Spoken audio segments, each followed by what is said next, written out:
The last chapter was mainly negative. I discussed what was wrong with the sexual impulse in man, but said very little about its right working. In other words, about Christian marriage.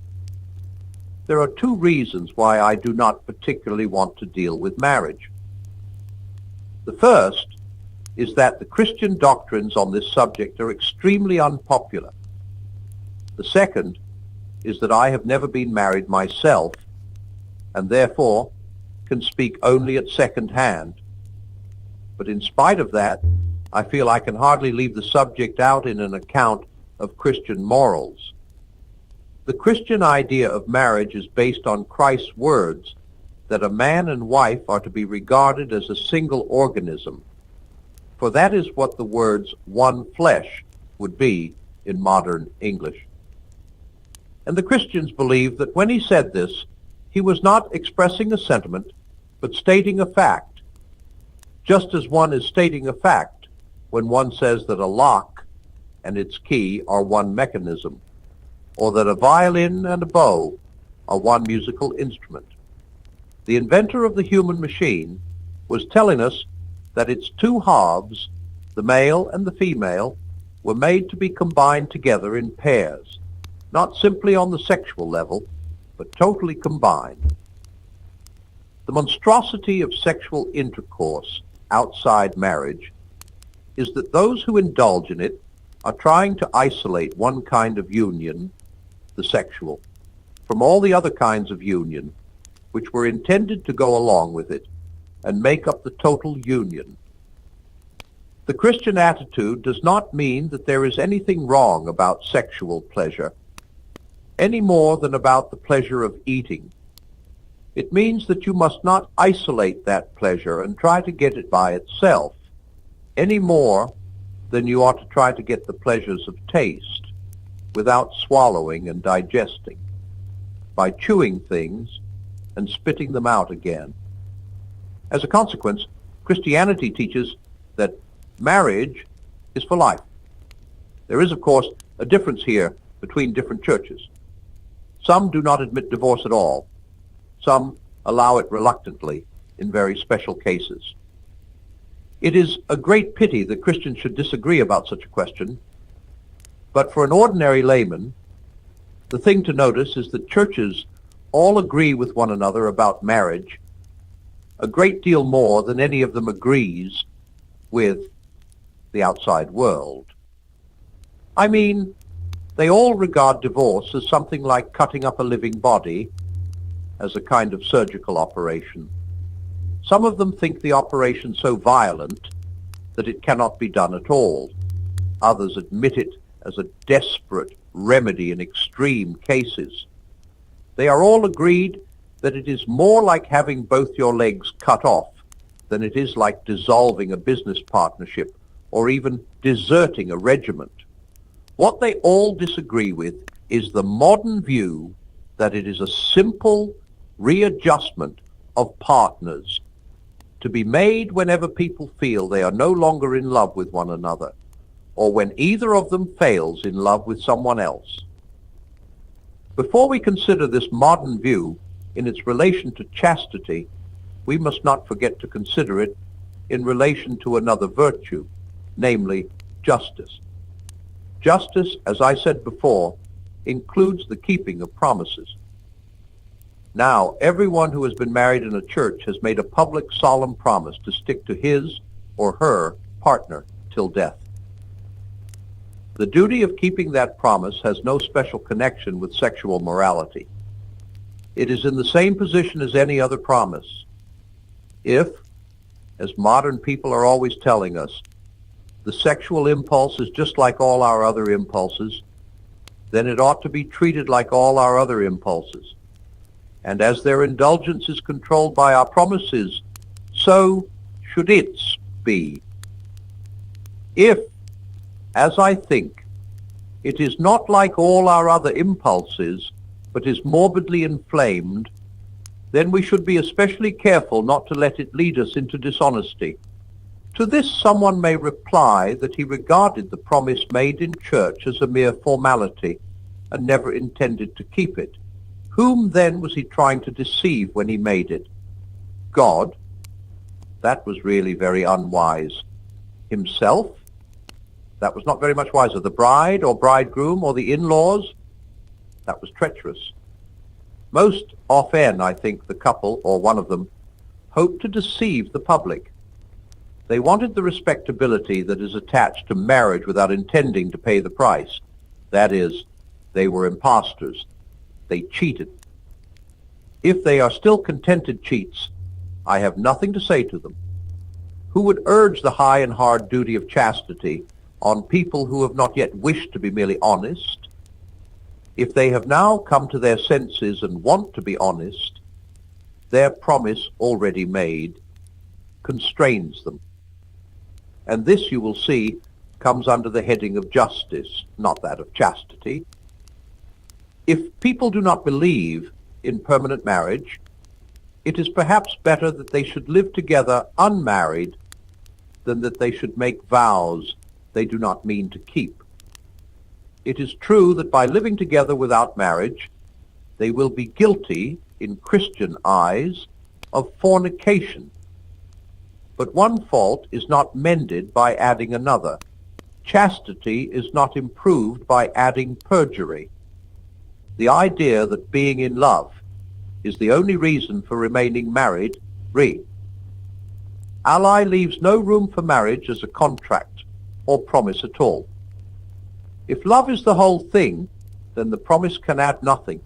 And if it adds nothing, then it should not be made.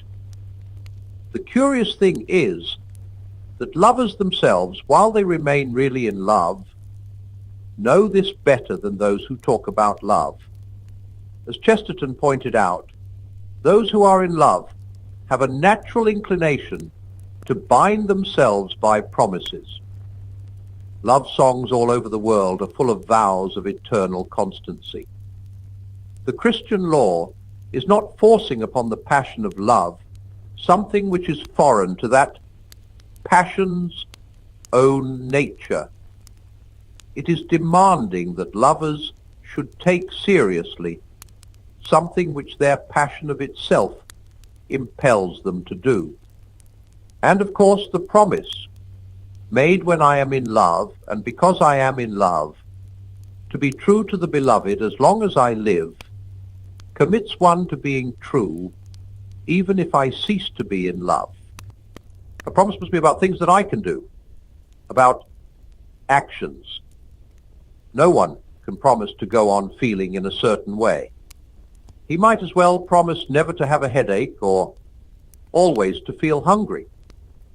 But what, it may be asked, is the use of keeping two people together if they are no longer in love? There are several sound social reasons to provide a home for their children, to protect the woman who has probably sacrificed or damaged her own career by getting married from being dropped whenever the man is tired of her. But there is also another reason of which I am very sure, though I find it a little hard to explain. It is hard because so many people cannot be brought to realize that when B is better than C, A may be even better than B.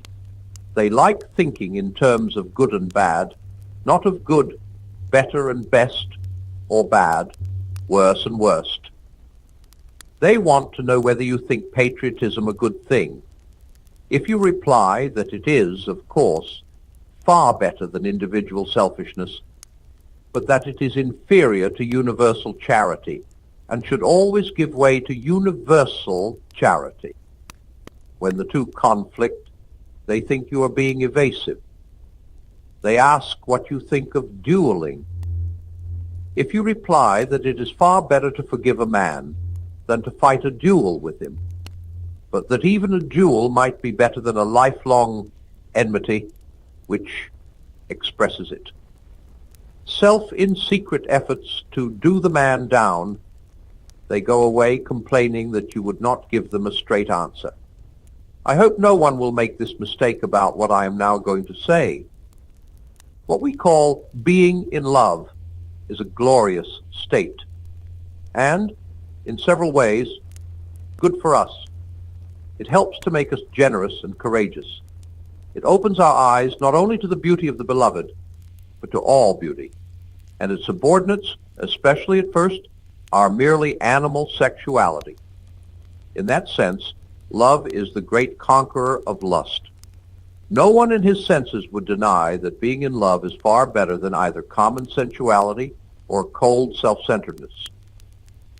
But, as I said before, the most dangerous thing you can do is to take any one impulse of our own nature and set it up as the thing you ought to follow at all costs. Being in love is a good thing, but it is not the best thing. There are many things below it, but there are also things above it. You cannot make it the basis of a whole life. It is a noble feeling, but it is still a feeling. Now, no feeling can be rebel on to last in its full intensity, or even to last at all. Knowledge can last, principles can last, habits can last, but feelings come and go. And in fact, whatever people say, the state called being in love usually does not last. If the old fairy tale ending, they lived happily ever after, is taken to mean they felt for the next 50 years exactly as they felt the day before they were married, then it says what probably never was nor ever could be true, and would be highly undesirable if it were. Who could bear to live in that excitement for even 5 years? What would become of your work, your appetite, your sleep, your friendship? But of course, ceasing to be in love need not mean ceasing to love. Love in the second sense, love as distinct from being in love, is not merely a feeling. It is a deep unity, maintained by the will and deliberately strengthened by habit, reinforced by, in Christian marriages, the grace which both parents ask and receive from God. They can have this love for each other, even at those moments when they do not like each other, as you love yourself even when you do not like yourself. They can retain this love even when each would easily, if they allowed themselves, be in love with someone else. Being in love first moved them to promise fidelity. This quieter love enables them to keep the promise. It is on this love that the engine of marriage is run. Being in love was the explosion that started it. If you disagree with me, of course, you will say, he knows nothing about it, he is not married.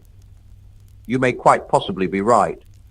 But before you say that, make quite sure that you are judging me by what you really know from your own experience and from watching the lives of your friends, and not by ideas you have derived from novels and films. This is not so easy to do as people think. Our experience is colored through and through by hooks and plays and the cinema, and it takes patience and skill to disentangle the things we have really learned from life for ourselves. People get from hooks the idea that if you have married the right person, you may expect to go on being in love forever. As a result, when they find they are not, they think this proves they have made a mistake and are entitled to a change, not realizing that when they have changed, the glamour will presently go out of the new love, just as it went out of the old one. In this department of life, as in every other, thrills come at the beginning and do not last. The sort of thrill a boy has at the first idea of flying will not go on when he has joined the RAF and is really learning to fly. The thrill you feel on first seeing some delightful place dies away when you really go to live there. Does this mean it would be better not to learn to fly and not to live in the beautiful place? By no means. In both cases, if you go through with it, the dying away of the first thrill will be compensated for by a quieter and more lasting kind of interest. What is more, and I can hardly find words to tell you how important I think this, it is just the people who are ready to submit to the loss of the thrill and set down to the sober interest, who are then most likely to meet new thrills in some quite different direction. The man who has learned to fly and becomes a good pilot will suddenly discover music. The man who has settled down to live in the beauty spot will discover gardening. This is, I think, one little part of what Christ meant by saying that a thing will not really live unless it first dies. It is simply no good trying to keep any thrill. That is the very worst thing you can do. Let the thrill go. Let it die away. Go on through that period of death into the quieter interest and happiness that follow. And you will find you are living in a world of new thrills all the time. But if you decide to make thrills your regular diet and try to prolong them artificially, they will all get weaker and weaker and fewer, and you will be a bored, disillusioned old man for the rest of your life. It is because so few people understand this that you find many middle-aged men and women maundering about their lost youth at the very age when new horizons ought to be appearing and new doors opening all round them. It is much better fun to learn to swim than to go on endlessly and hopelessly trying to get back the feeling you had when you first went paddling as a small boy. Another notion we get from novels and plays is that falling in love is something quite irresistible, something that just happens to one, like measles. And because they believe this, some married people throw up the sponge and give in when they find themselves attracted by a new acquaintance. But I am inclined to think that these irresistible passions are much rarer in real life than in hooks, at any rate when one is grown up. When we meet one beautiful and clever and sympathetic, of course we ought in one sense to admire and love these good qualities. But is it not very largely in our own choice whether this love shall or shall not turn into what we call being in love? No doubt, if our minds are full of novels and plays and sentimental songs, and our bodies full of alcohol, we shall turn any love we feel into that kind of love. Just as if you have a rut in your path, all the rainwater will run into that rut. And if you wear blue spectacles, everything you see will turn blue.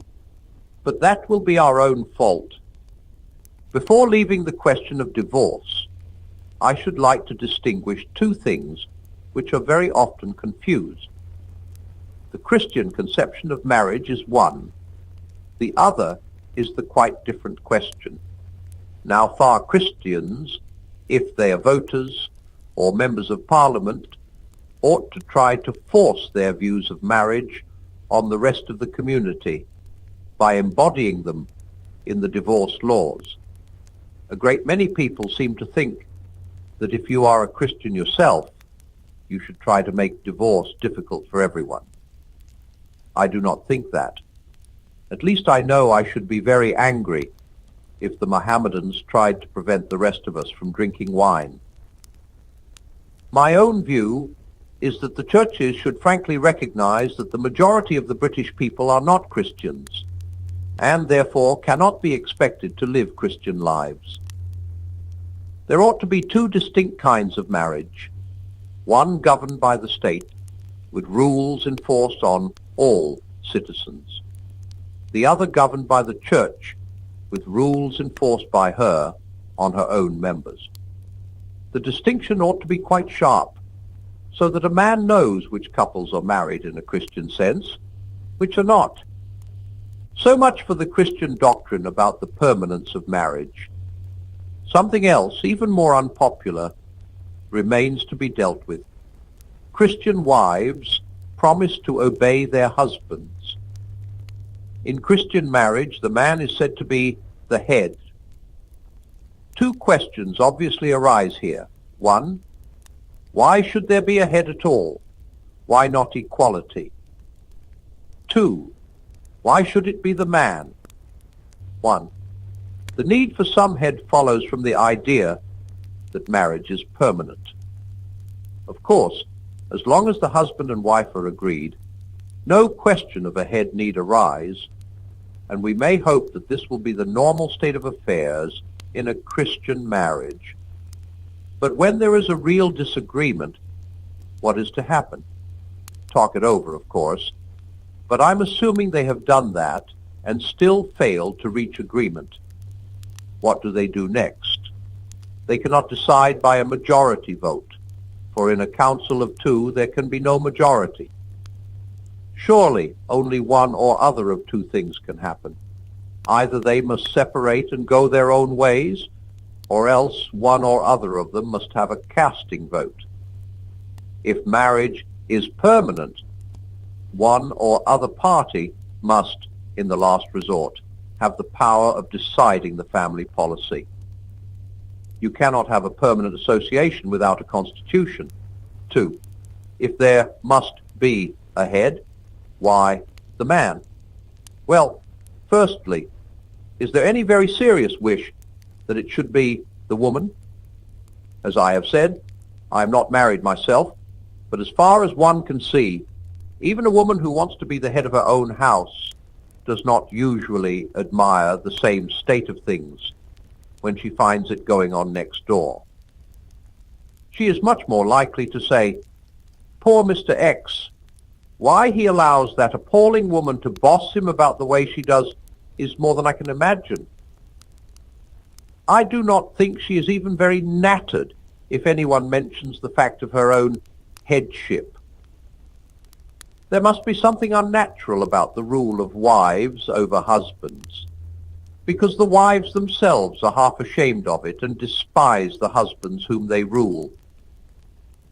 But there is also another reason, and here I speak quite frankly as a bachelor, because it is a reason you can see from outside even better than from inside. The relations of the family to the outer world, what might be called its foreign policy, must depend, in the last resort, upon the man, because he always ought to be, and usually is, much more just to the outsiders. A woman is primarily fighting for her own children and husband against the rest of the world. Naturally, almost in a sense rightly, their claims override, for her, all other claims. She is the special trustee of their interests. The function of the husband is to see that this natural preference of hers is not given its head. He has the last word in order to protect other people from the intense family patriotism of the wife. If anyone doubts this, let me ask a simple question.